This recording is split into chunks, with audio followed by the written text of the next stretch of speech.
Hi friend, all education forum में आपका स्वागत है। आज हम देखेंगे भारत के प्रमुख पर्वत श्रेणी, क्योंकि यहाँ से एग्ज़ाम में हमेशा प्रश्न बनते हैं। तो चलिए स्टार्ट करते हैं बिना देरी के। सबसे पहले अरावली की बात करेंगे। तो अरावली जो है भारत के पश्चिमी भाग राजस्थान में स्थित एक पर्वतमाला है। कहाँ है? तो राजस्थान में है, भारत के पश्चिमी भाग में। भारत के भौगोलिक संरचना में अरावली प्राचीनतम पर्वत श्रेणी है। ये सबसे पुराना पर्वत श्रेणी है अरावली, जो गोंडवाना लैंड का अस्तित्व है। इसको आपको याद रखना है, गोंडवाना लैंड। यह संसार की सबसे प्राचीन पर्वत श्रृंखला है, जो राजस्थान को उत्तर और दक्षिण दो भागों में बांटती है। अरावली जो पर्वत है राजस्थान को उत्तर और दक्षिण दो भागों में बांटती है। अरावली का सर्वोच्च पर्वत शिखर सिरोही जिले में गुरु शिखर है, जो माउंट आबू में है। तो अरावली के सबसे ऊंचा शिखर हो जाएगा पर्वत शिखर, ये गुरु शिखर है। कहाँ है? सिरोही जिले में है, जो माउंट आबू में है। तो इसको आपको याद रखना है। अरावली पर्वत माला के आसपास सदियों से भील जनजाति निवास करती रही है। तो इसको आपको याद रखना है, भील जनजाति अरावली पर्वत के पास में है, भील जनजाति निवास करती रही है। अरावली जो पर्वत है ये अवशिष्ट पर्वत का उदाहरण है। ये भी एग्जाम में पूछे जाते हैं कि अरावली पर्वत किस पर्वत का उदाहरण है। तो ये अवशिष्ट पर्वत का उदाहरण है। दिल्ली में स्थित राष्ट्रपति भवन रायसीना की पहाड़ी पर बना हुआ है, जो अरावली पर्वत श्रृंखला का ही भाग है।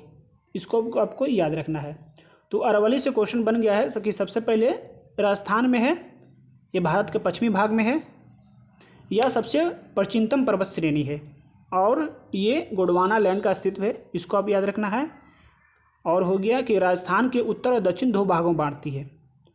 और ये क्वेश्चन है कि अरावली के सबसे ऊंचा पर्वत शिखर जो है ये गुरु शिखर है, जो माउंट आबू में है। और गुरु शिखर कहाँ है? तो सिरोही जिले में है। और अरावली पर्वत की बात किया जाए तो ये भील जनजाति निवास करती है। इसको आपको याद रखना है।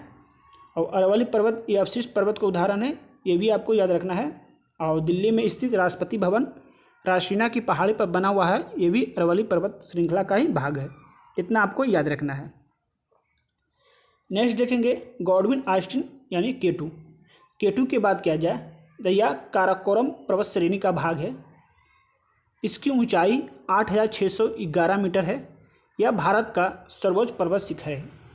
तो आपको याद रखना है केटू के बारे में कि काराकोरम पर्वत श्रेणी का भाग है। किसका भाग है? तो काराकोरम पर्वत श्रेणी का भाग है। इसकी ऊंचाई भी आपको याद रखना है, 8611 मीटर। यानी माउंट एवरेस्ट के बाद ये दूसरे नंबर पर आता है ऊंचाई के बारे में।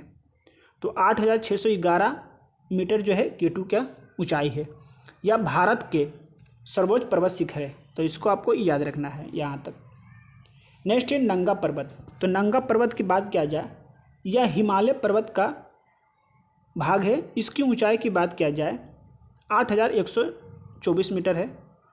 यह हिमालय के पश्चिमी किनारे पर जम्मू कश्मीर में स्थित है। इसको आपको याद रखना है। नंगा पर्वत की स्थिति याद रखना है कि हिमालय के पश्चिमी किनारे पर जम्मू कश्मीर में स्थित है।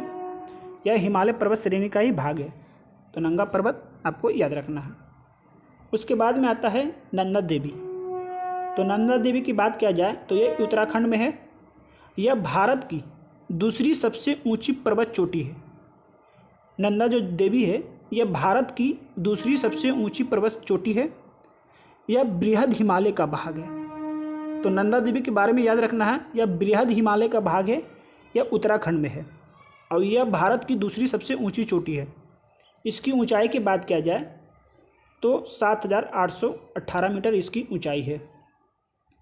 यह उत्तराखंड के सर्वोच्च पर्वत शिखर है। अगर उत्तराखंड से के बारे में बात किया जाए कि उत्तराखंड के सबसे ऊंचा पर्वत शिखर कौन सा है, तो इसका आंसर हो जाएगा नंदा देवी। तो इसको आपको याद रखना है, 2-3 चीज़ बात कि नंदा देवी उत्तराखंड में है। यह भारत की दूसरी सबसे ऊंची पर्वत चोटी है। यह बृहद हिमालय का भाग है। नंदा देवी यह उत्तराखंड के सर्वोच्च पर्वत शिखर है। इसको आपको याद रखना है। नेक्स्ट बात किया जाए कंचनजंगा। तो कंचनजंगा यह सिक्किम में है। कंचनजंगा या सिक्किम में है।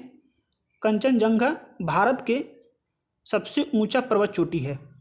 भारत की बात किया जाए तो सबसे ऊंचा पर्वत चोटी कौन सा है? तो कंचनजंगा। और दुनिया की बात किया जाए यह तीसरी सबसे ऊंचा पर्वत चोटी है। पहला माउंट एवरेस्ट हो गया, दूसरा K2 गॉडविन ऑस्टिन, और तीसरा की बात किया जाए तो कंचनजंगा है। यह दुनिया के तीसरी सबसे ऊंची पर्वत चोटी है। अब भारत में यह फर्स्ट पर है, तो इसको आप याद रखना है। इसके पश्चिम में तैमूर नदी और पूरब में तीस्ता नदी तक फैला हुआ है।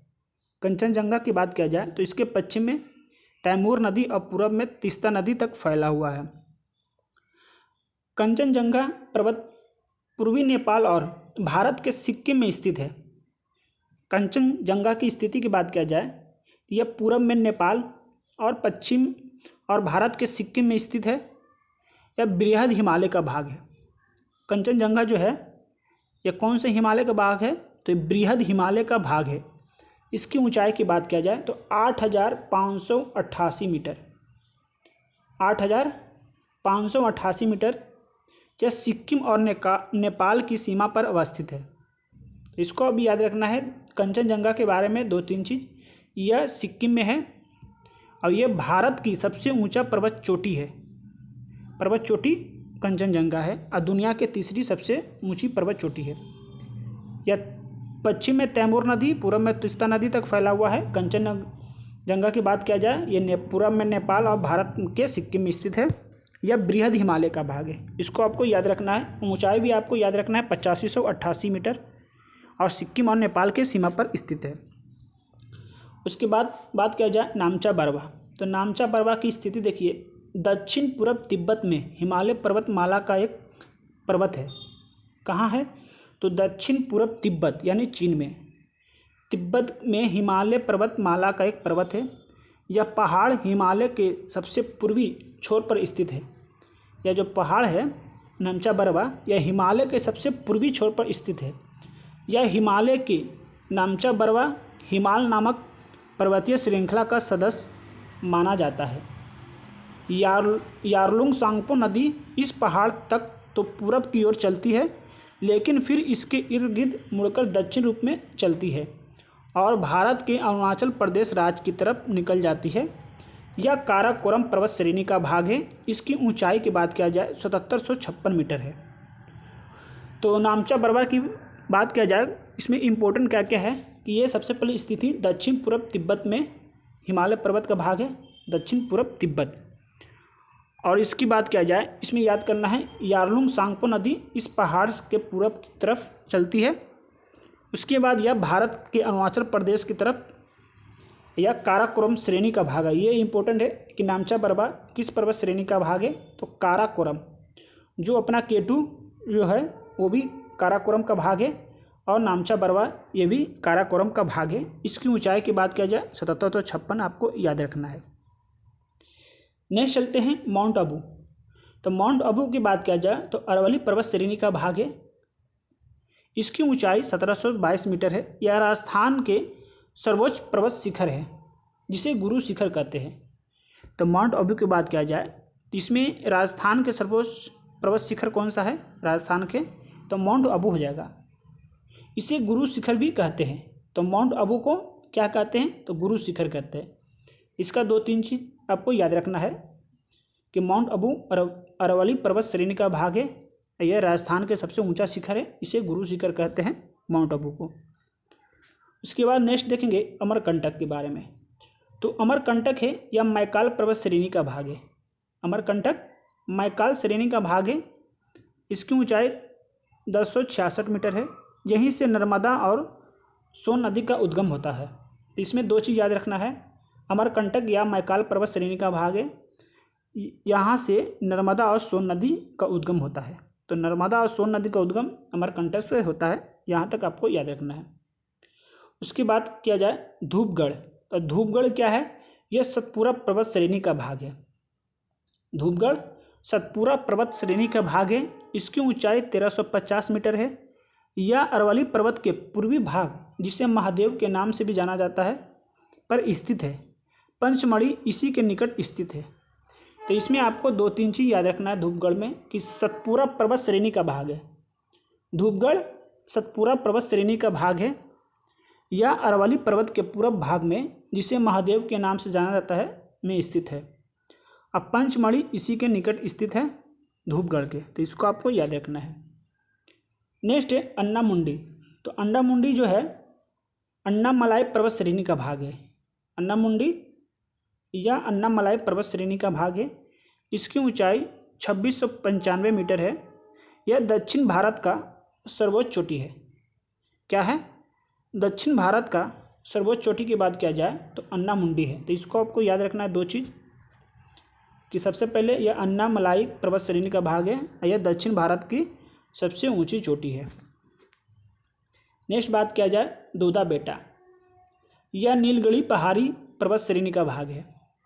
दोदा जो बेटा है यह नीलगिरी पहाड़ी पर्वत श्रेणी का भाग है, जिसकी ऊंचाई 2637 मीटर है। टोडा जनजाति इसी के निकटवर्ती भाग में निवास करती है। तो टोडा जनजाति कहाँ निवास करती है? तो नीलगिरी पहाड़ी के पास। और नीलगिरी जो पहाड़ी पर्वत का भाग एक दोदा बेटा है। तो इसको आपको याद रखना है। नेक्स्ट बात किया जाए महेंद्रगिरी।